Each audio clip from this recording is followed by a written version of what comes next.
Fabien Sury, Josiane Pacta-Lafaille, Nicolas Boisseau, Dolores Petro, Patrick Collin, Colette Lopez, Jean-François Girard, Sandrine Foucault, Emmanuel Dupuis, Marie-Thérèse Tarreri a donné son pouvoir à Patrick Collin, Bernard Fichy, Isabelle Hamel, a donné le pouvoir à Fabien, Laurent Roblet,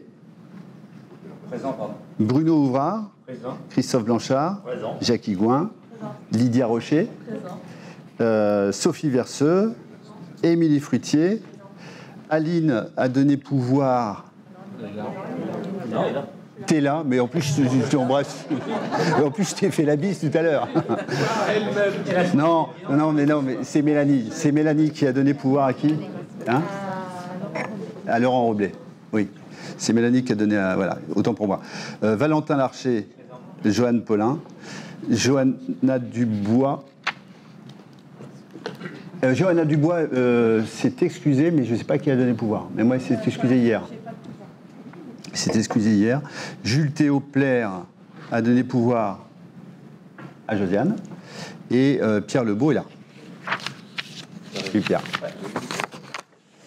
Ok, très bien. Donc, le conseil municipal de ce soir, on a à l'ordre du jour l'approbation du procès-verbal de la séance du conseil municipal la dernière fois. Donc c'était le 18 novembre 2024. On a la reconnaissance du sauvetage en mer au patrimoine immatériel de l'humanité. C'est une demande de l'ANEL, l'Association nationale des élus du littoral, qui nous a approchés pour ça. On a la désignation du représentant de la commune à l'Assemblée spéciale de la SPL Vendée Sud Attractivité, sauf que ça, on le fera pas dans cet ordre-là. On passera d'abord la participation de la commune à Sud Vendée Littoral, à Vendée du Sud Attractivité. On en parlera tout à l'heure. Aux finances, on a le tarif portuaire. Pour la santé, la maison de santé, ce sont des beaux professionnels. Pour les réseaux, on a 2 délibérations pour le CIDEV. Pour les ressources humaines, on a l'habilitation au centre de gestion de la Vendée pour leur donner pouvoir pour faire une recherche de contrat d'assurance des risques statutaires pour nos agents. On a la suppression de postes et la mise à jour des effectifs, puisqu'il y a eu beaucoup de bouleversements dans les effectifs. Alors pas grave, hein, mais parce que, enfin vous verrez. L'approbation des lignes directrices de gestion 2025-2027, les indemnités pour la police, les prestations d'action sociale aux agents. Vous verrez ce que c'est la prestation d'action sociale aux agents tout à l'heure. Et après, on a toutes les décisions prises sous délégation, mais vous les avez reçues, et puis les questions diverses. On a Ouest France qui est là, tout va bien. Ce soir, c'est Aline qui est désignée en qualité de secrétaire de séance par le conseil municipal.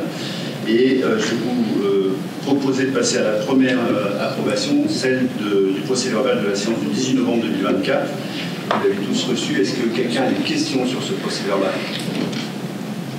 Pas de questions? Pas de questions. Vous l'avez tous lu. Donc qui s'abstient? Qui est contre? Merci. On passe à la première délibération. Je vous en ai parlé tout à l'heure, c'est l'idée du sauvetage en mer. Alors, la motion en fait, qu'on propose, c'est de la soutenir pour le classement du sauvetage en mer au patrimoine immatériel de l'humanité par l'UNESCO. Alors, pourquoi cette démarche? En fait, le sauvetage en mer est une tradition essentielle qui incarne l'altruisme, la solidarité et le courage des communautés littorales. Et au-delà d'une mission de sécurité, il s'agit d'un héritage culturel fort qui est, selon l'ANEL et l'AVEL, nécessaire de préserver et de valoriser. Et ce que nous proposons, c'est que la commune d'Aiguillon-la-Presqu'île soutienne la demande portée par l'ANEL pour inscrire le sauvetage en mer au patrimoine culturel immatériel de l'humanité par l'UNESCO. Alors il y a 3 étapes pour ça. La première étape, c'est un recueil de témoignages, un recueil de données qui va devoir être fait pour rassembler les pratiques et les histoires liées au sauvetage en mer. Le deuxième point, ça sera l'inscription au national, c'est-à-dire qu'il faudra intégrer le sauvetage en mer à l'inventaire national du patrimoine culturel immatériel. Et ça, on le fera en lien avec le ministère de la Culture. Et puis, le troisième point, c'est le soutien et la mobilisation qu'il va falloir mettre en œuvre pour travailler avec les autres collectivités, avec toutes les associations qui sont autour de cette action et les institutions pour porter ce projet à l'UNESCO. Alors, je vous l'ai dit, pourquoi c'est important, parce que cette démarche, elle est à la fois ambitieuse, elle est à la fois exigeante, elle reflète les valeurs profondes de la commune de L'Aiguillon-la-Presqu'île et de ses habitants, parce que certains d'entre vous, et notamment les professionnels, ont eu à... non, mais c'est pas grave. Justement, j'avais parlé de toi. Ouais. J'avais parlé de lui, en disant que justement, on a certains de nos marins qui ont eu besoin du sauvetage en mer. Ça relève de la préservation du patrimoine humain, de notre patrimoine culturel, des gens de la mer, de la communauté des gens de la mer. Et en honorant le courage et le dévouement des sauveteurs en mer, je pense qu'on contribuera par cette inscription et cette démarche à préserver et transmettre l'histoire du sauvetage en mer pour faire en sorte que ce ne soit pas simplement une action comme ça héroïque de temps en temps, mais que ce soit vraiment une action qui soit inscrite à l'UNESCO. Est-ce qu'il y a des questions? C'est difficile de dire non. Je pense qu'on met des choses, on classe à l'UNESCO, des choses moins importantes que ça. Et ben c'est le mot de la fin, c'est bien. Il y a plein de gamins comme Pierre, mais même pas comme Pierre, il y a des gamins qui sont même pas marins et qui participent et qui, que ce soit au Sable, à Saint-Gilles, à Jarre, et qui sont volontaires et qui partent à n'importe quelle heure du jour et de la nuit, comme les pompiers d'ailleurs, au même titre on va dire, mais pour des sommes dérisoires, et ils mettent leur vie en danger. Et je rappelle justement, parce que rappelez-vous ce qui s'est passé au Sable.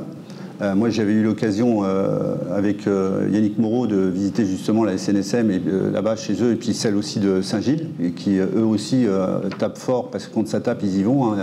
Et effectivement, j'avais été surpris de voir que c'était pas des marins pêcheurs. C'était même pas...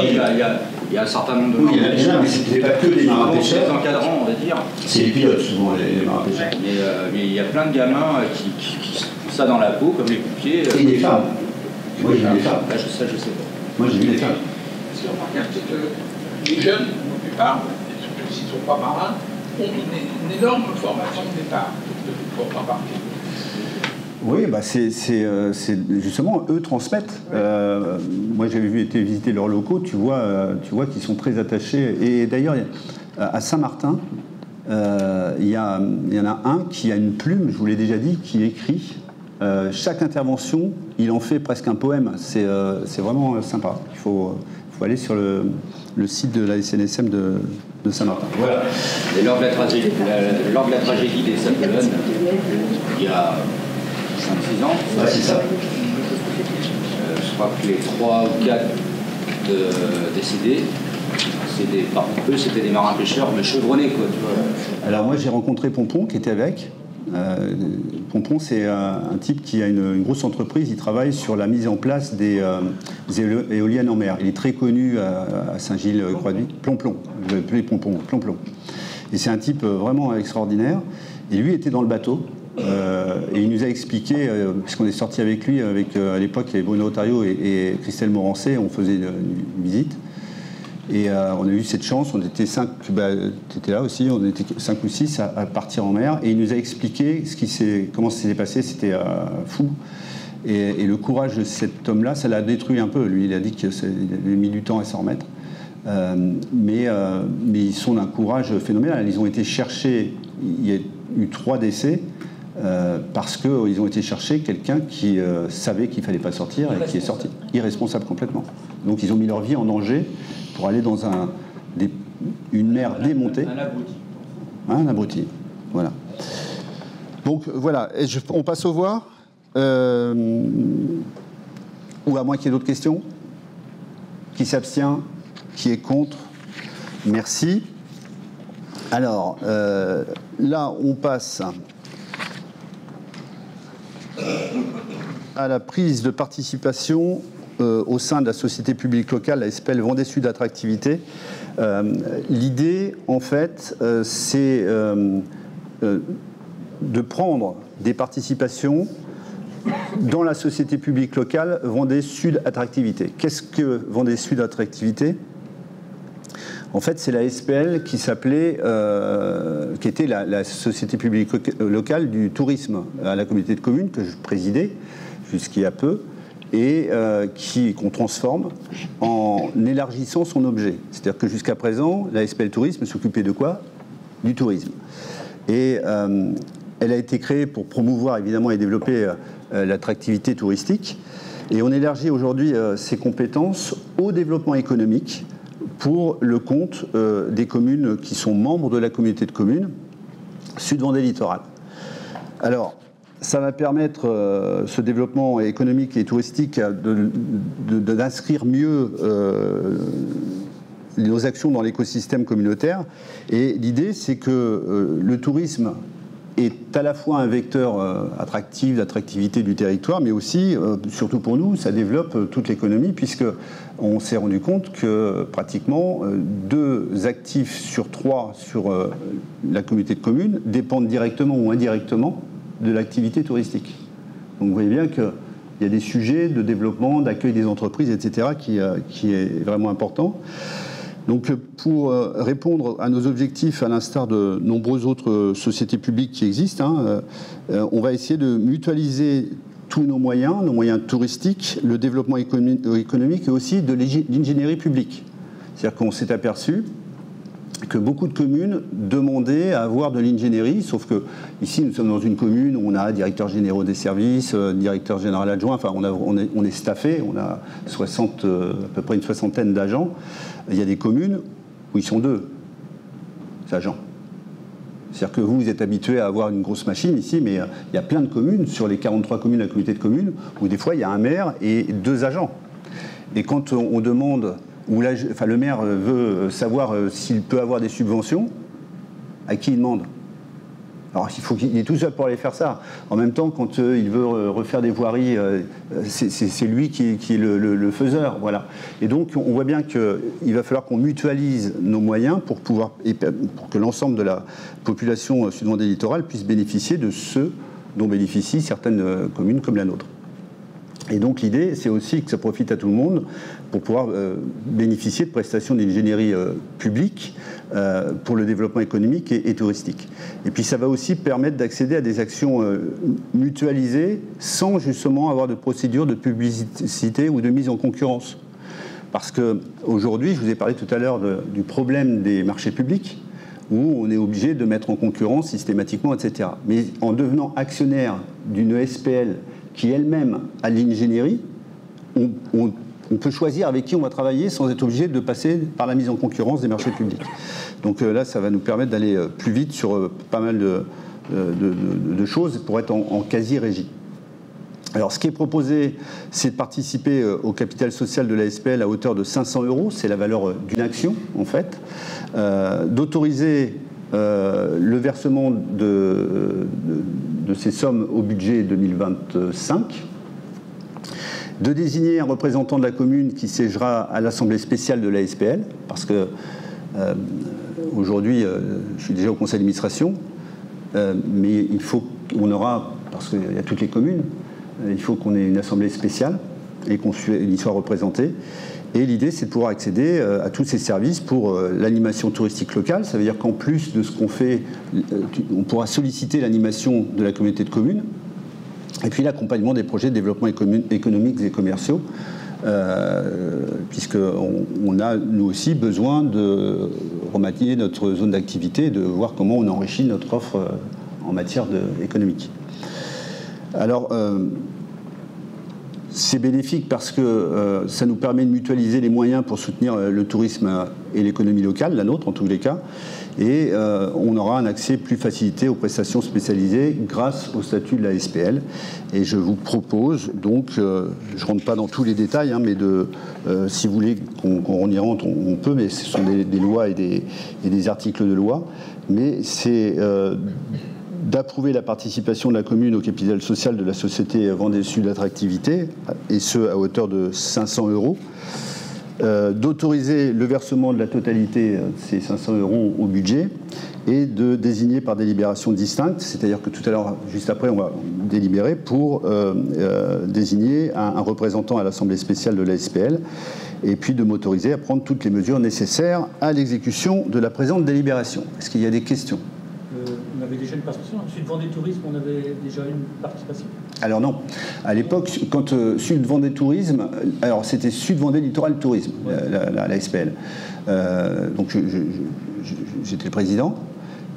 C'était une SPL créée simplement entre la communauté de communes et une commune. Il fallait qu'il y ait au moins 2 actionnaires. Donc il y avait une commune qui avait une petite part, mais en fait c'était juste parce que dans une SPL, il faut qu'il y ait 2 actionnaires, un minimum. Et en fait l'idée c'est d'étendre justement cet actionnariat à l'ensemble des communes et en même temps d'étendre l'objet, puisqu'on s'est rendu compte vraiment qu'entre nos activités de développement économique, notre ingénierie, qui sont des spécificités, où il y a des vice-présidences spécifiques dans la communauté de communes, où il n'y a pas de transversalité, c'est-à-dire qu'on ne se parle pas. Bruno Fabre, qui est un type extraordinaire, qui a su développer la zone d'activité, par exemple, de Saint-Hermine, du Vendéopole, c'est vrai que c'est difficile, on n'est pas sur les mêmes lieux, on n'a pas de transversalité par rapport au tourisme, par rapport à toute notre économie. Et pour l'ingénierie, pareil, il n'y a pas de transversalité. On s'est dit, tiens, si on mettait tout dans la SPL Tourisme, et qu'on étendait et l'objet et l'actionnariat. Ce qui permet de sortir de cette obligation à chaque fois d'aller chercher des consultations où ça dure des heures, des années, etc. Et donc la SPL, c'était une société publique locale, c'est comme une SA qui est de droit, qui fonctionne comme le droit privé, hein, les sociétés de droit privé, mais avec un actionnariat public. Ça ressemble un peu dans le temps, on avait un début avec l'ESSEM comme ça, mais enfin, c'est beaucoup plus souple que l'ESSEM. Est-ce qu'il y a des questions, d'autres questions? Pas d'autres questions? On passe aux voix. Qui est contre? Qui s'abstient? Merci. Et là, je demande à Josiane de porter la délibération pour le représentant à la SAL. Alors, par délibération de ce jour, il a été décidé d'approuver la participation à hauteur d'une action de la commune au capital de la SPL Vendée du Sud Attractivité. Suite à cette participation, il importe de procéder à la désignation d'un représentant pour siéger à l'Assemblée spéciale des actionnaires, ne bénéficiant pas d'une représentation directe au conseil d'administration de la SPL. Pour ces désignations, l'article L2121-1 du Code général des collectivités territoriales autorise le vote à main levée dès lors que le Conseil se prononce en ce sens à l'unanimité et qu'aucune disposition législative ou réglementaire ne s'y oppose. Il vous est donc proposé de décider à l'unanimité d'adopter le vote à main levée, de désigner M. Laurent Huget comme représentant de la commune au sein de l'Assemblée spéciale de la SPL Vendée du Sud Attractivité, d'autoriser M. Laurent Huget à présenter sa candidature à toutes les fonctions, et plus particulièrement celle de représentant commun des différents membres de l'Assemblée spéciale. Des questions? Qui s'abstient? Qui vote contre? Donc approuvé à l'unanimité. Merci, je vous représenterai. On passe au tarif portuaire. Les tarifs Ah ouais, c'est la mal levé.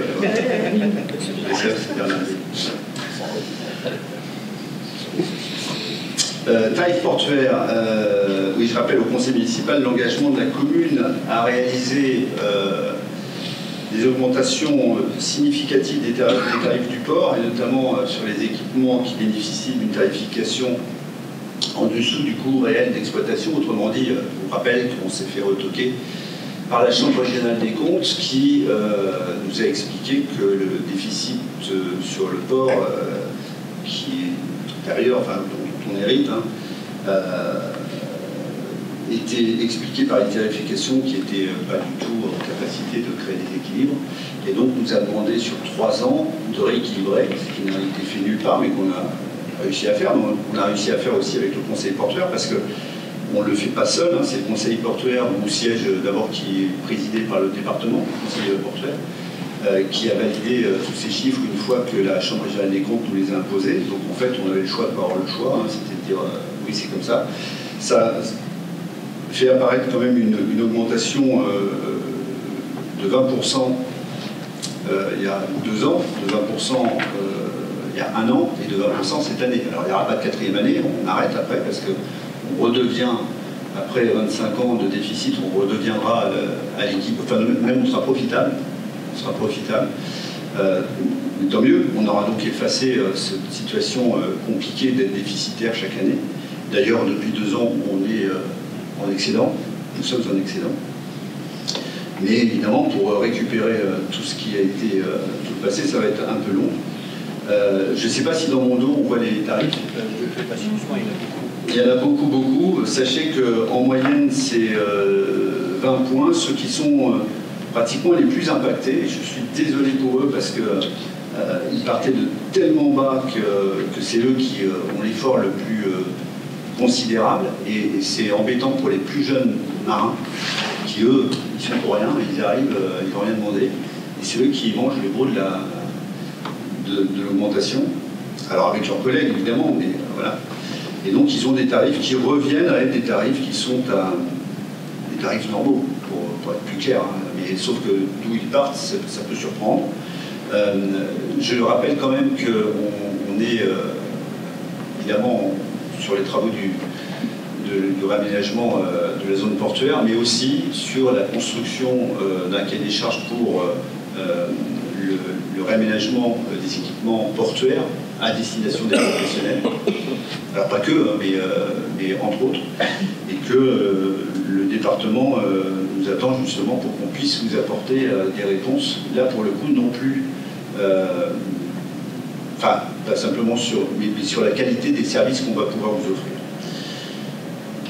Est-ce qu'il y a des questions? Parce que si je les lis tous, on a pour un bout de temps. Ça veut dire quand même qu'un bateau, on va dire que voilà, le gros des bateaux, c'est entre 6 et 8 mètres.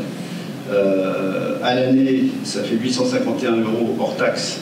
On va parler en TTC parce que souvent les plaisanciers, les taxes, le TVA, ils la payent. Donc 1022 € pour un bateau de 6 à 8 mètres. Pour un moins de 6 mètres, c'est 877 € à l'année. Alors après, il y a les basses saisons, les hautes saisons, etc. Mais voilà, c'est pour vous donner l'ordre d'idée. Et pour les pros,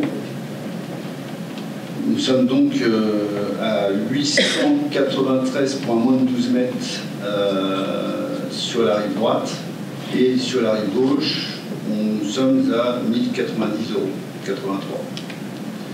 L'idée étant de ramener les deux l'année prochaine à pratiquement le même tarif.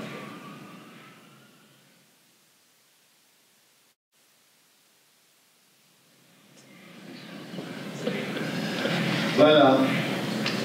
Est-ce que le port à sec, ça a augmenté, mais un peu moins. Et puis tous les services, vous les avez derrière. Est-ce qu'il y a des questions? Pas de questions? Passe aux voix. Qui s'abstient? Qui est contre? Merci. Maintenant, on va passer au bail professionnel sur la maison de santé. En fait, je rappelle au conseil municipal qu'il y a eu des mouvements qui sont intervenus dans la maison de santé de l'Essuaire ces derniers mois, et la délibération du 24 septembre 2024 a mis à jour l'ensemble des baux passés avec les professionnels présents dans la maison de santé. Il y a lieu de modifier le montant du loyer appliqué au docteur Deschamps. Alors, le truc, c'est quoi? Ah oui, c'est d'émettre un avis favorable à ce bail professionnel qui dit que la durée de ce bail est fixée à 6 années à compter du 1er janvier 2024, qu'un forfait téléphonique et Internet de 40 € hors taxe par mois sera ajouté au montant du loyer, et de m'autoriser, ou mon représentant, à signer le bail professionnel avec le directeur des champs pour un montant de 266,55 €. Non, excusez-moi, 266 €, c'est ça, et 55 centimes par mois, charges comprises, auquel s'ajoute le forfait de 40 € hors taxe par mois dont je viens de vous parler, pour la période du 1er septembre 2024 au 31 août 2027, et de 676,55 € hors taxe par mois, charges comprises, auquel s'ajoute le forfait de 40 € à compter du 1er septembre 2027. Est-ce qu'il y a des questions? On fait cette distinction de loyer, c'est pour... C'était prévu, enfin, c'est pour l'aider à s'installer. C'était ça, c'était dans la négo de son arrivée. Est-ce qu'il y a d'autres questions? On fait pareil pour les autres. Pour moi, on a fait une... j'en sais rien. Je veux dire que la négociation, ça dépend aussi de deux parties, la commune et celui avec lequel on négocie. Bon, donc chaque cas est un cas particulier. Mais avec Antoine et Jamal, on l'avait fait. Oui, monsieur. Mais je ne sais pas si on l'a fait pour le docteur... Il y a eu sur le logement. Oui, oui. D'accord, ok. Oui, il y a une négociation pour chacun. Non, mais je ne me rappelle plus si c'était les mêmes... Oui, en tous les cas, pour être non, c'est pas le même. avec les médecins, parce qu'effectivement, chacun, le docteur Al-Jamal, comme les deux actuels, sont en position de négociateur. Ceci étant, quel que soit l'avis qu'on peut avoir là-dessus, moi je l'ai toujours dit, tout pendant qu'on ne m'apporte pas plus de solutions qui viennent de ceux qui ont la compétence justement, c'est-à-dire l'État ou la région, sur le sujet de l'attractivité des médecins, il faudra venir m'expliquer comment je fais autrement pour que vous ayez des médecins. Et je suis à peu près certain que si je demandais à chaque habitant de la commune est-ce que vous êtes prêt à donner 50 centimes ou 1 € pour qu'on puisse payer cette entre guillemets accueil, je suis à peu près certain qu'il dirait de quoi tu me parles, évidemment. Voilà. Donc on veut des médecins. Voilà. Est-ce qu'il y a d'autres questions? Je passe aux voix. Qui s'abstient? Qui est contre? Merci. J'ai demandé à Nicolas de nous parler de la rénovation de l'éclairage du CIDEF, parce qu'on est un peu dans la nuit. C'est des travaux de rénovation d'éclairage en convention avec le CIDEF. Je vous rappelle le projet d'aménagement du lotissement des Oyas sur la commune déléguée de l'Aiguillon-sur-Mer. Je vous informe que les travaux de voirie, assainissement et d'espace vert ont été confiés à la société ADPR. Je vous précise que ce lotissement doit également être desservi en électricité, communication électronique et éclairage public. Je vous propose par conséquent de passer une convention avec le CIDEF pour la réalisation de ces travaux. Donc, il y a plusieurs tranches. Il y a les travaux électriques basse tension. Donc, les montants de travaux pour le réseau est de 34 024 TTC. Le taux de participation est de 60%. Le montant de la participation est de 20 414 €. Pour les travaux de branchement, toujours pour les réseaux électriques, donc le montant prévisionnel est de 8 623 € TTC. Le taux de participation est de 60%, donc pour un montant de participation de 5 174 €. Oui, le tableau derrière. Donc, toujours pour les travaux d'infrastructure de communication électronique, donc pour les travaux de réseau, 12 864 € TTC, 100% de prise en charge, donc pour les 12 864 €. Toujours pour les travaux de communication, pour les travaux de branchement, 2 304 €, donc également 100% de prise en charge. Et donc pour l'éclairage public, c'est pareil. La base de participation sur le montant TTC c'est pareil, c'est 100%. Donc, le total des travaux, 45 273 €. Donc je vous demande d'émettre un avis favorable à la réalisation des travaux présentés ci-dessous, d'approuver donc le projet de convention, d'autoriser Monsieur le maire à signer la convention avec le CIDEF. Est-ce qu'il y a des questions? Est-ce que ça change quelque chose sur les prix de vente du lotissement qu'on avait voté il y a un mois ou deux? Non, je pense pas. On a mis une enveloppe qui correspond.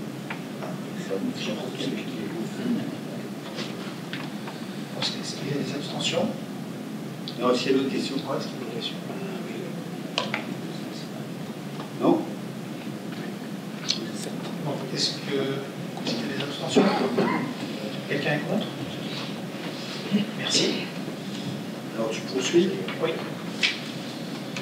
Donc là, il s'agit d'un avenant à la convention, toujours avec le CIDEF. Donc, je vous rappelle la délibération 24-09-143, laquelle autorisait la réalisation de travaux de rénovation d'éclairage avec le CIDEF, suite à une visite de 2023.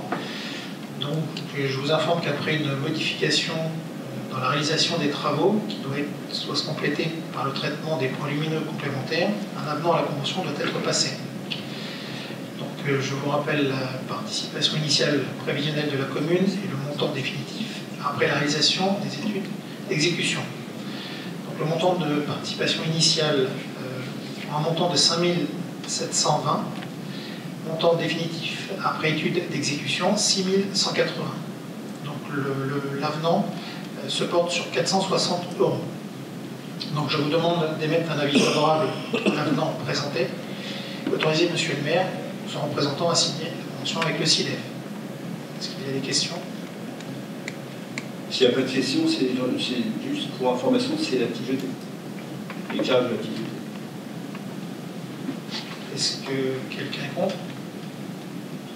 Bien, merci. Merci. Je poursuis avec l'habilitation au centre de gestion de la Vendée pour le contrat d'assurance des risques statutaires de nos agents. En fait, vous savez qu'on a l'opportunité de pouvoir souscrire à un ou plusieurs contrats d'assurance des risques statutaires du personnel garantissant les frais laissés à sa charge en vertu de l'application des textes qui régissent évidemment le statut des agents. Je propose au Conseil de donner autorisation au centre de gestion pour intégrer la collectivité dans la procédure de consultation en vue de la conclusion d'un contrat groupe d'assurance des risques statutaires du personnel, étant évidemment bien précisé que si on propose à la collectivité on fait une proposition à la collectivité qui ne convenait pas, on serait à même de refuser cette proposition gérée par le centre de gestion. Mais voilà, on laisse le centre de gestion faire la consultation et revenir vers nous. L'idée étant de vous demander d'habiliter le centre de gestion à agir pour le compte de la commune afin de lancer les procédures de consultation en vue de la passation d'un contrat groupe. Parce qu'on pense qu'en ayant un contrat groupe d'assurance des risques statutaires, on aura des tarifs plus intéressants. Est-ce qu'il y a des questions pour cette demande de faisabilité? Pas de questions. Qui s'abstient? Qui est contre? Merci. Suppression des postes avec mise à jour des tableaux des effectifs. Là, on est dans le RH, hein, j'ai oublié de vous dire, mais on fait que de la ressource humaine. Bon, il vous appartient d'établir l'effectif des emplois nécessaires au fonctionnement des services. Il y a eu plusieurs modifications de postes dans l'année. Certains sont devenus vacants. Nous avons la suppression de postes qui sont devenus vacants suite à des promotions internes. D'autres, je ne sais pas si le tableau est derrière moi. Non. Là, il y a des suppressions qui sont devenues... parce qu'il y a des postes qui sont devenus vacants suite au départ en retraite ou pour invalidité et des fois, parfois, par nécessité de l'organisation du service. Et puis, il y a d'autres postes qui ont été modifiés en raison de modification du temps de travail. Et donc, on vous demande d'approuver la modification du tableau des effectifs. Donc, il était joint en annexe, je ne sais pas si vous l'avez lu. Je veux bien qu'on revienne dessus, mais il ne vous apprendra pas plus que ce que je viens de dire. Si. parce qu'on n'a pas envie de donner les noms, hein, en conseil municipal, on ne peut pas donner les noms, parce qu'on parle d'arrêt de maladie, de machin, etc. Donc, voilà. Et donc on a, je vais quand même donner le nombre de postes. 1, 2, 3, 4 qui sont devenus vacants suite à une promotion interne, 1 devenu vacant suite au départ en retraite pour invalidité et aussi pour organisation du service, et puis 1 pour la suppression, pour la modification du temps de travail. Et donc on vous demande d'approuver la modification du tableau des effectifs et de m'autoriser à signer tous les actes y afférents. Avez-vous des questions? Pas de questions? Eh bien,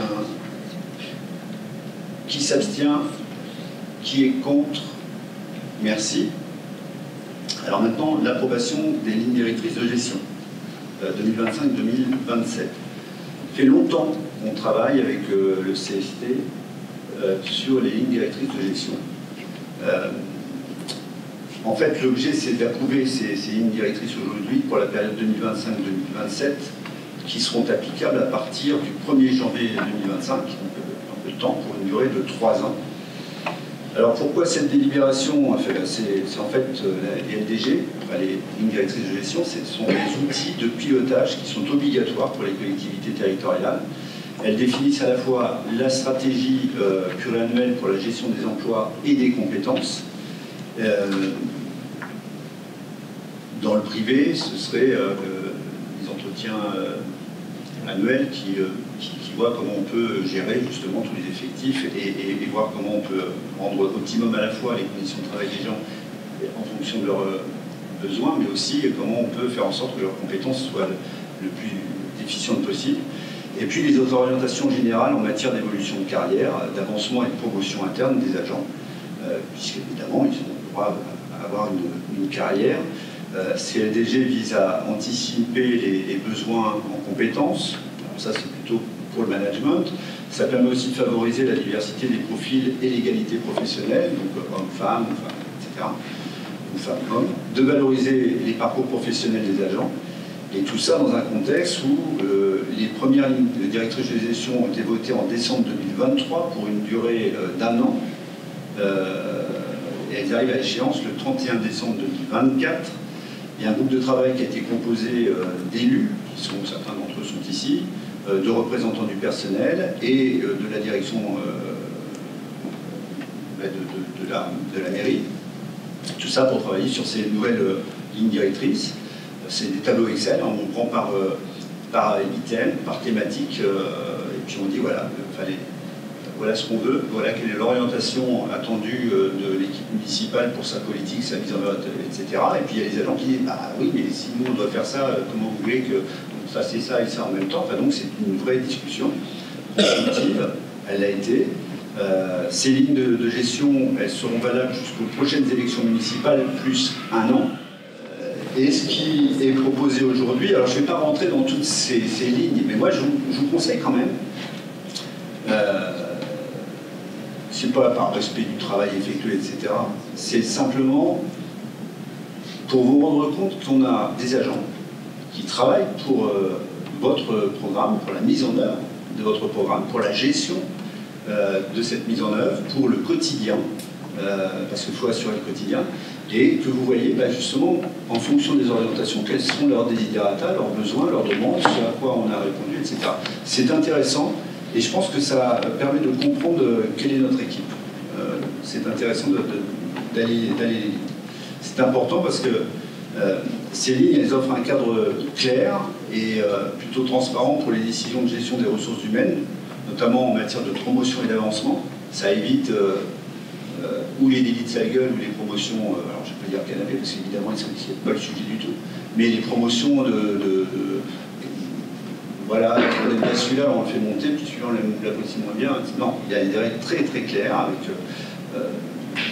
sur la promotion et l'avancement. Elles permettent aussi de répondre aux obligations légales tout en valorisant leur travail et les parcours des agents. Et donc, tout ça pour arriver à vous demander d'approuver, alors j'espère que vous les avez lues, ces lignes directrices de gestion, puisqu'elles vous avaient été envoyées. Je vous demande d'approuver les lignes directrices de gestion avec une date d'effet au 1er janvier 2025 pour une durée maximale de 3 années. Donc elles étaient été jointe et de me donner pouvoir pour son exécution. Est-ce qu'il y a des questions? Dans les représentants des personnes, j'ai vu qu'il n'y avait que des femmes. Non. Non, Adrien était là. C'est pour la police. C'était pour la police. Sur les DG, il n'y avait que des femmes. C'est vrai, l'égalité homme-femme, parce que... Mais les hommes ne se sont pas plaints. Ils ne sont pas représentés. Peu dommage. Si, ils se plaignent aux femmes qui rapportent... voilà. Ouais, les femmes ont ce courage-là. C'est ça. C'est elles qui viennent parler pour les... Non, mais... C'est bizarre.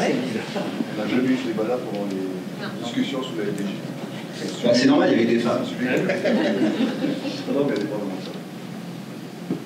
Mais on pourra leur dire aux femmes. On pourra leur dire.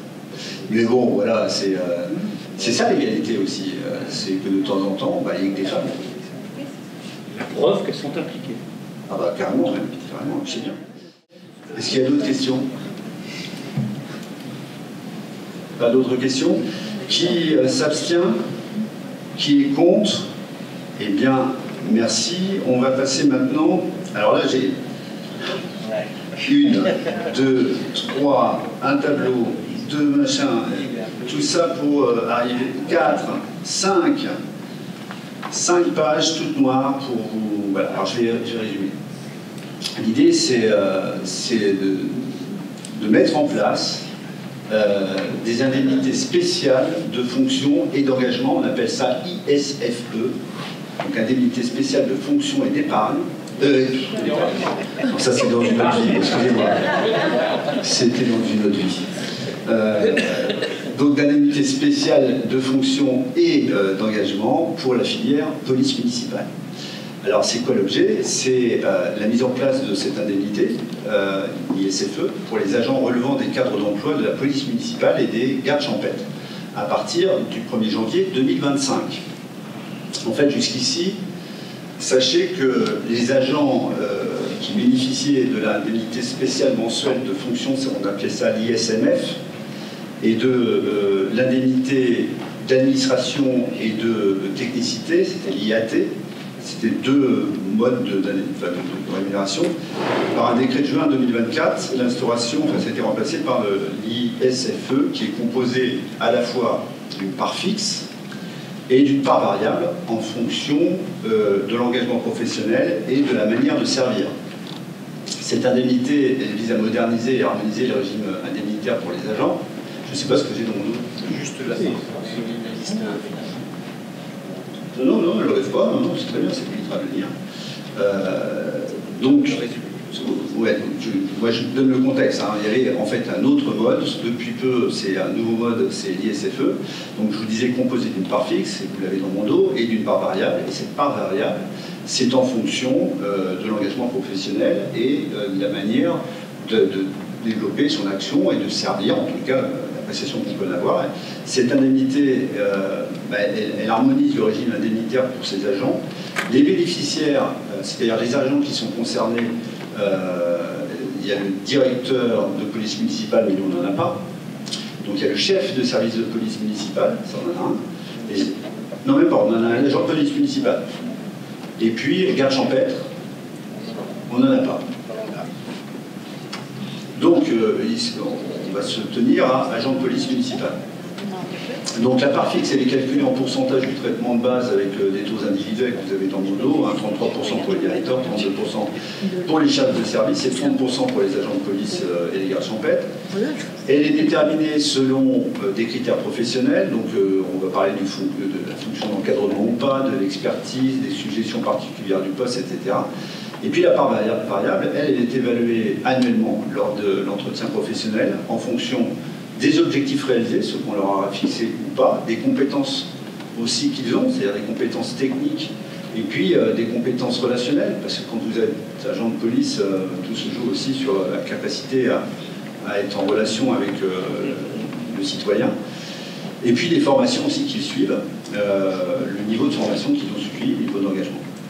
Le plafond annuel, il est fixé, alors vous voyez derrière, donc on n'a pas de directeur, on n'a pas de chef de service, donc les 9500, les 7000, on n'en parle pas, mais 5000 € pour les agents de police. La modalité de versement, elle est maintenue faut le savoir, il y a le maintien du régime en cas d'absence pour maladie ordinaire. Pour maternité, on n'a pas de policier de femmes. Là, pour le coup, il n'y a pas d'égalité, on a que des hommes. Donc, pas de maternité. Ou la préparation au reclassement aussi. Là, donc, dans tous ces cas-là, il y aura un maintien du régime. On suspend partiellement le régime en cas de congé longue durée. Le versement est proratisé pour les temps partiels ou non complets. Et puis, les SFE peut faire l'objet d'un réexamen lors de tout changement de grade ou de fonction. Donc la décision à prendre, c'est d'adopter la modalité de versement de l'ISFE tel qu'indiqué dans le rapport. Donc on a vu évidemment les discussions, on en a parlé avec les agents concernés. D'inscrire évidemment les crédits au budget et puis d'autoriser à signer les arrêtés individuels dans les limites sus-énoncées au regard des critères sus-visés. Est-ce qu'il y a des questions? Pas de questions? Ça vous emballe les RH, hein? Allez, ouais. Qui est pour? Voilà. Alors, les prestations d'action sociale aux agents de la commune. Ça, c'est la dernière question de l'abondage. Autrement dit, moi, tous les ans, puis toujours, presque toujours, je propose au conseil municipal, je vous l'ai proposé l'année passée, d'amener aux agents une action qui pourrait être considérée par la préfecture comme un élément de salaire, mais que je refuse de considérer comme un élément de salaire. C'est pour un tas de raisons de sémantique et pour ne pas se faire retoquer, comme ça nous est arrivé, de se faire retoquer parce qu'on avait la préfecture considérait que les cartes cadeaux qu'on donnait à nos agents, enfin qu'on livrait à nos agents, étaient des éléments de salaire et qu'on n'avait pas le droit de le faire parce que ça crée une inégalité par rapport aux autres communes, au statut, je ne sais plus, pas de taxes, l'État, etc. Alors on s'est dit, ok, on va proposer au conseil municipal de proposer une prestation d'action sociale pour les agents de la commune de l'Aiguillon-la-Presqu'île. Et l'idée étant de suivre la loi, donc la loi du 19 février 2007 relative à la fonction publique territoriale a généralisé le droit à l'action sociale pour tous les agents territoriaux. Là, on est dans le droit. Elle précise qu'il appartient à chaque collectivité territoriale, c'est-à-dire vous, de définir par délibération le type des actions et le montant des dépenses qu'elle entend engager dans la réalisation des prestations d'action sociale. Ces prestations ne constituent pas un élément de rémunération et sont attribuées indépendamment du grade, indépendamment de l'emploi et indépendamment de la manière de servir des agents. Donc à ce titre, ce n'est pas une rémunération ni une gratification. Dans le cadre de sa politique sociale, la commune de l'Aiguillon-la-Presqu'île souhaite donc permettre à ses agents de bénéficier de prestations sociales qui visent à améliorer leurs conditions de vie, notamment au titre d'événements particuliers, un événement particulier qui arrive bientôt. Et donc la collectivité souhaite verser une prestation d'action sociale sous forme de chèque cadeau de Noël pour l'année 2024. Et à ce titre, je vous propose l'attribution de différents montants selon les caractéristiques suivantes afin de prendre en compte les situations personnelles des agents. Donc c'est dans mon dos. Donc vous le voyez. Donc les agents titulaires et non titulaires sur poste permanent auront donc 100 €. Pourquoi vous...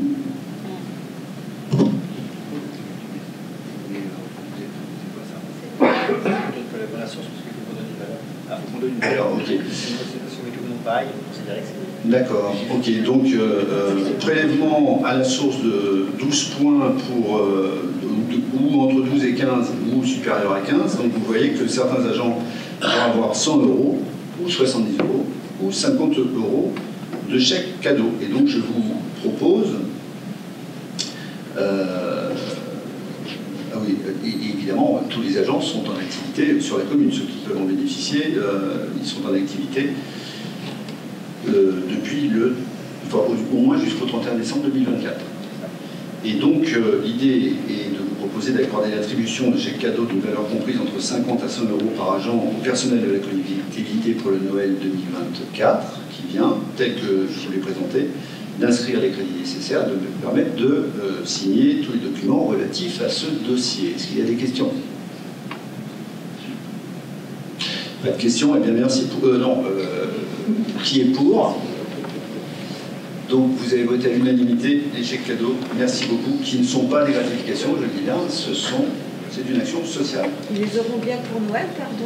Alors ça, je ne suis pas certain. Mais on fait tout pour qu'il n'est pas loin de Noël. Voilà. Et bien, écoutez, vous aviez reçu les décisions prises sous délégation, vous avez pu les lire, et j'en ai fini avec l'ordre du jour qui est épuisé. Le prochain conseil est le lundi 20 janvier 2025 à 19h.